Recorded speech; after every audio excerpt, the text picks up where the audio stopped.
A new independent horror film is claiming it sets a new standard for terror and horror. Does it? Cinematic class is about to begin, and the professor is in.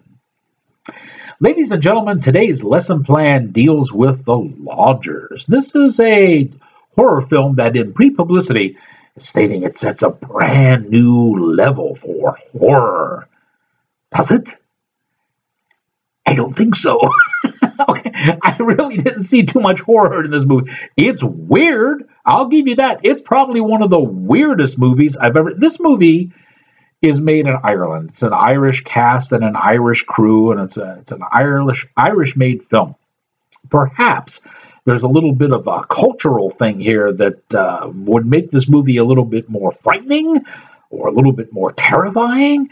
But when you're used to watching some of the movies that come out over here, this one it's strange and it's weird.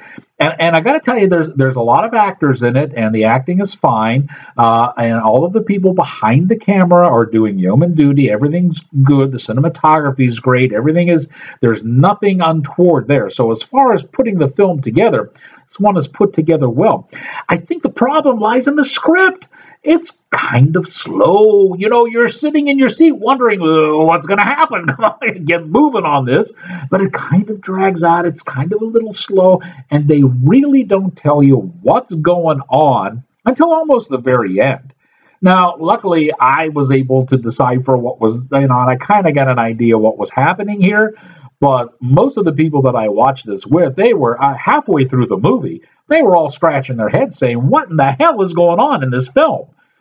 In that sense, it's kind of weird. It's kind of strange. There's no boom, cat in the window type moments in this where you go, ooh, and you jump. Everything that happens just unfolds very comfortably, very relaxed. There's no jumping things for horror. It's a weird movie. There's not really anything scary about this, too. There's no lurking monsters or, things that go bump in the night. It's just about a strange, weird family. And,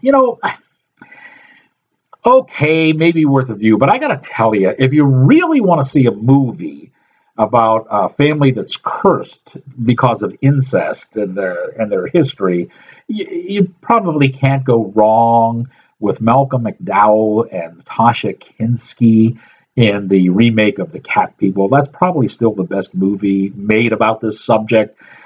This one is it's just a little bit too slow, folks. I'm sorry. Could it have been brushed up? Yeah. Could it have been edited a little better to make it yeah, I think it could.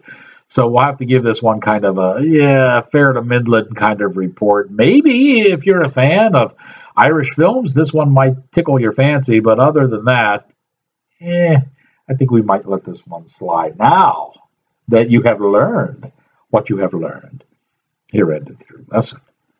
For homework, you can read a whole lot more about this. I'll give you behind the scenes, the stars, and how it was all made if you go and check out the written review on the Blogspot. That's outtakeswithfiore.blogspot.com. Sign up for it today. You'll be able to read all of my reviews. It will make your morning coffee so much better.